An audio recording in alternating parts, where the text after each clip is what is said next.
Has this trip ruined travel forever? I think it has, because let me explain.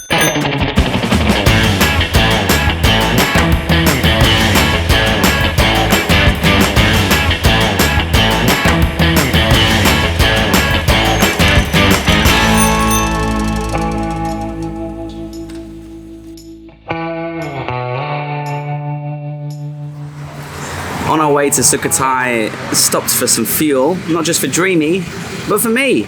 And if you know me by now, you'll know how much I love khao mun gai, chicken with rice. However, today I've gone for khao mun gai moo. It's chicken with rice and pork, crispy belly pork by the way, and like a soft boiled egg. And obviously it comes with some chili sauce, that delicious chicken stock infused rice, a bowl of chicken stock soup, some chili and garlic, and complimentary ice water. Let's test this egg and see if it's any good. The crispy pork with the creamy soft-boiled egg, and then the spice and the sweetness from the sauce. This is just incredible. Have a look at that. Delicious crispy pork belly. Aloy Mac. What I really like about central Thailand is it's really what I like to call the real Thailand. And me and some of my friends, we have a little bit back and forth about this. In this area, most, if not all of the road signs are written in Thai, and even the clock tower just opposite this restaurant, the numbers on the clock dial are in Thai. They don't even use the Western numbers, the ones, the twos, the threes. It's the Thai numerals. And so I would consider having a bowl of, you know, khao mun gai next to a clock tower with Thai numerals is a little bit more of the real Thailand than, say, truffle pizza at Coco Tams in Koh Samui drinking pina coladas. So anyway, we're gonna smash this delicious breakfast, get Dreamy's basket fixed because randomly her basket just snapped off and it's hanging on by a thread. Luckily the Honda shop where I got my bike fixed the other day, I'll just take it there. Actually, when I went there the other day, they had to replace the spark plug because that blew up. And then we'll get on the road and we'll head up to Sukhothai.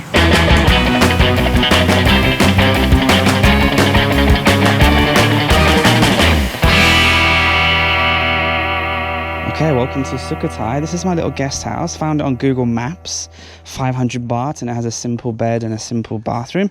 That's pretty much the standard default that I find myself these days. A lot of people ask me, oh, what, you know, do you use Agoda? Do you use Booking? How do you find your accommodations when you're traveling Thailand? And the answer is, I use Google Maps. Because the most important thing for me is location, location, location. I want to be as near to the main area as possible. I want to be near the sites, just to sort of minimize the driving, minimize the travel, and also just lets me in the afternoons, which is like my time after I've filmed for the day, is you know, I want to be somewhere where I can go for a nice run, near the park, near a river, near the lake. And ideally, I don't want to have to drive too far to go and do an afternoon run or something. Look at this. So Sukhothai, we're going to be going to the World Heritage Site, the really super famous, old capital city of Thailand. And look, even like opposite the guest house, there's a ruin over here. But we're going to be going to much nicer ruins than that. Come on, Dreamy. There we go. Crossing the Ping River here. And this is now coming into the ancient area of Sukhothai. We will have to pay an entrance fee soon of, I think it's 100 baht, and then I'm gonna rent a bicycle for another 40 baht, I think. But before we get to the park that you have to pay to get in and see the most beautiful and well-preserved relics of the Sukhothai dynasty, is this. Have a look here on the right-hand side. You know, you go to some countries and this would be $40 entrance and super, super, super famous. But here in Sukhothai, it's just like, yeah, this is just on the outside. Don't worry about this.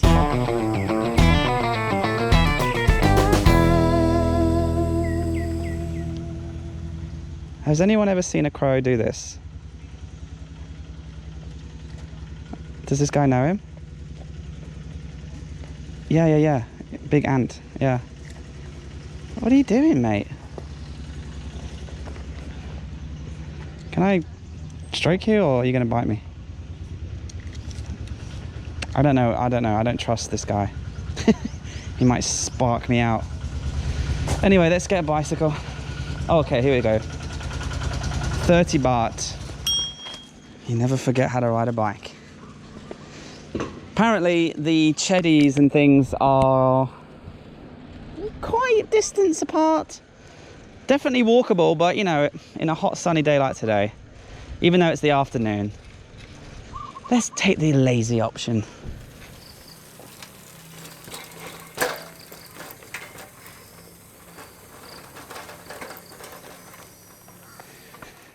Wow, look at this. Look at the detail of the spiral at the top of the cheddar in the background there. I've not seen that before. Kind of looks like a twister. You know the ice cream you get? Now, there are dozens and dozens of these, but let's go to the main big ones in the middle. Just because I was in Kampeng Pet yesterday at a site just like this, which was a part of the old SUKHOTHAI dynasty, you know, an era. But this was the capital. Kampeng Pet was just a town. An important town and a very historic town, but this was the capital city. As we cycle to the next one, let me tell you a quick story, because this reminded me of something that happened.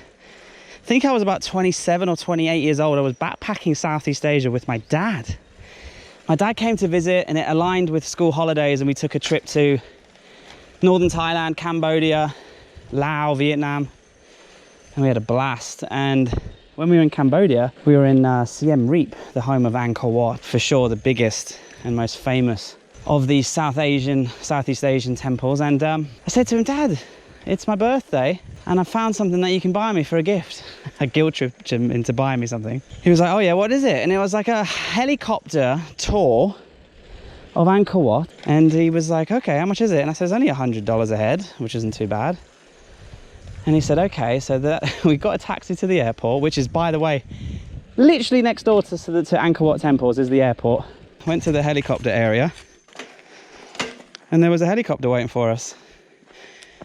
And we sat in and we took off, and 30 seconds later we were hovering over Angkor Wat, and we could see the thousands of tourists. And then we did a lap or two, and then we went back to the airport, and that was it. It was over in 15 minutes in 2021. And long gone are the days of like, oh, how do we avoid the crowds? Oh, I know, let's get a helicopter. Now we're in the other scale of things, which is, oh, I hope they're open. I hope they haven't closed. And things will change back, I'm sure.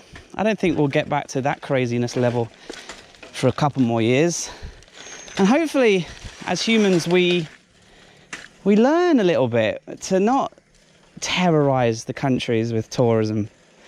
Thailand was absolutely ripped to shreds with speedboats and tour companies and group tours from China, from England, from all around the world, and buses of people everywhere. And you know, let's face it, we didn't enjoy it, did we? We enjoyed traveling, we enjoyed being in places like this and learning and seeing and experiencing these places, but we always despised the tourism part of it. So hopefully we can get past that and become more responsible and find a medium ground between absolutely ruining the place and creating an economy based on tourism that, when something like COVID comes, completely destroys it. Hopefully we can be like, no, come on, what's the best way to do this? We've got these beautiful sites, we've got these incredible historical areas and beautiful islands and all the rest of it, but which Thailand boasts. Literally every single province so far has had incredible things to see and do. There's not been one province where I've kind of thought, yeah, you know what, that wasn't really that interesting. Every province has had something to say, something to teach me, something to blow my mind. So anyway, I'm just rambling today, I'm sorry, but I don't have the answers. I don't have the answers at all, but I just think we need to consider it now that the world's getting slowly back to normal.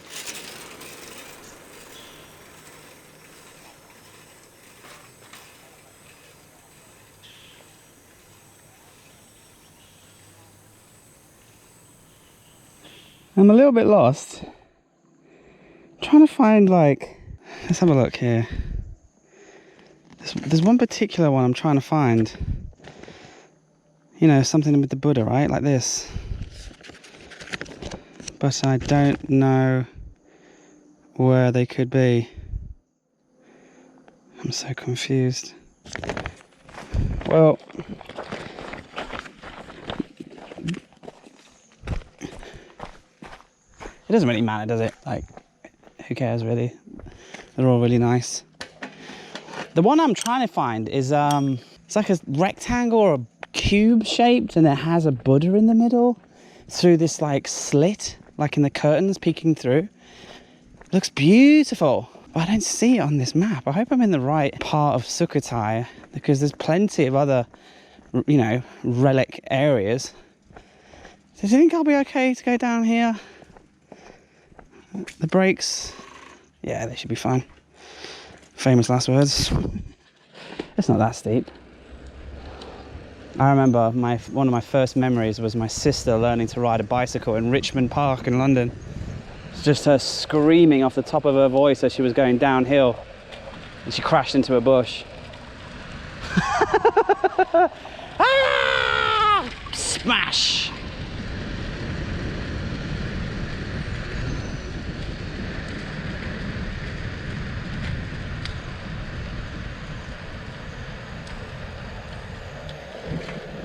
But it's got me thinking as well. One more thing I'd like to talk about is, you know, has this trip, just as a heron flies away with a worm in its mouth, has this trip ruined travel forever? And I think it has, because let me explain. Going to Maya Bay in Koh Phi Phi on a wooden boat with a Thai guy, coming into the bay, coming into the lagoon, and having one other boat there which had a lady and her cat, in a place that gets 3 million tourists or something a year, right? Going to Riley Beach in the province of Krabi and experiencing the incredible beaches with nobody on it. And just countless times I've had the opportunity to be at some of the most popular places in Thailand with no tourists. And coming to places like Kampeng Pet Historical Park and just driving around on Dreamy, and coming to here, coming to Sukhothai, and, you know, if a tree falls down on the main road, they don't bother to pick it up because there's probably not that many people coming. And just leave it, it'll be fine. We'll pick it up when we get the money for ticket entrances to pay for a lumberjack. You know what I mean? Like, coming to these places now has been completely a privilege and completely once in a lifetime. You know, the odd people I meet on the road, we do talk and we say, man, this is something we're never going to forget. This is something we'll look back on. We'll be that smug little prick in the hostels in the future. Oh yeah, I travelled Thailand during COVID actually, and there was nobody there, it was just me.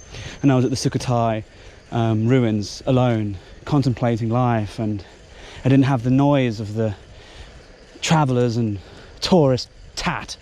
You know, it was just me and my thoughts, and really opened my mind to what's possible with humanity. And, you know, that's going to be me. And everyone's going to be rolling their eyes like, all right, mate. But it gets to my point, which is, you know, a couple of days ago, I was in that national park in the waterfall, and I saw the girls, the Thai girls, queuing up to take selfies at the waterfall. And it reminded me of the worst part of traveling, which is other people. Now, don't get me wrong, I love meeting other backpackers and other travelers on the flights, at the interesting places you go to, drinking in the bars, having games of pool, going to the clubs, having all the debauchery, and just having a great time with people from all around the world, and drinking beers and sampling foods from all around the world is the best thing you can do. Best thing you can do. But like I said earlier, we did it the wrong way. We would just travel way too much, go everywhere, don't really immerse yourself in the country. You just go. cause havoc and leave. Get drunk. Is someone beeping at me? This video is a little bit different, isn't it? I'll be honest with you, when I came to this province today, I was kind of fatigued. I've done 5 or 6 videos back to back, filming, editing in the evening, stacking them up so that I can upload every 3 days and have a little bit of a break when I get to Chiang Mai, because it's coming up to the time where I think I can get a vaccine and I need a couple of days to recover maybe, I don't know. Anyway, yada, yada, yada. When I got to Sukhothai, I was a bit like, oh, there's not much going on here. There was one restaurant, one guest house, one hotel, and nobody here. So kind of thought, you know what, let's go for a bike ride. Let me get some things off my chest. Let me discuss some things with you. Also, I do want to say that got a few comments saying that I was rude to the Thai guys who helped me when Jamie broke down, because they gave me a motorcycle and I said that it was rubbish and it was broken. But look, I'll say, I did say that I was very thankful, and off camera the next day I'd wired him 500 baht. That wasn't in part of the video, but I did in the video say I tried to give him some money, but then later I decided that I could ask him for his bank details, and he did. But yeah, you know, I was a little bit rude. I did kind of cuss down the bike, not in a nasty way, not in like a unthankful way. It was more of just an observation, and I do have verbal diarrhea. So I apologise, and thank you for keeping me in check if I do say things that are rude, or if I make a little cultural gaffes from time to time. I do appreciate feedback. It helps me to be better, you know, better person. When I read comments like, it wasn't just one of you, it was like 10 of you. And at first I was like, no, what are you talking about? And then, you know, you have a shower, and you ever sit down and you ever think about it over breakfast, and you're like, yeah, maybe that came across as a bit rude, and maybe they're right. So I apologise. If you made it to the end of this video, I apologise to you. I hope you haven't unsubscribed. This is a journey across Thailand. It's a journey for me to discover life on your own, starting a business on your own, starting an adventure alone, and broadcasting it to whoever will watch it. And right now that's 37,000 people, which is a lot of eyeballs and ears. And so when I do make mistakes, and when I do say and do things from time to time, it's there for everyone to see. So keep those up. And I don't mind sharing everything with me. You know, I kept bits in when I was in tears in Samui, and I keep all the real parts, guys, because I just feel like it connects us a little bit better. I think you feel like you know me a little bit better. Anyway, talk about rambling. Thanks for watching. Next video, we will be in Lampang, and we'll be going to the Sky Temple. Have a look at this footage. Yes, stay tuned. Bye.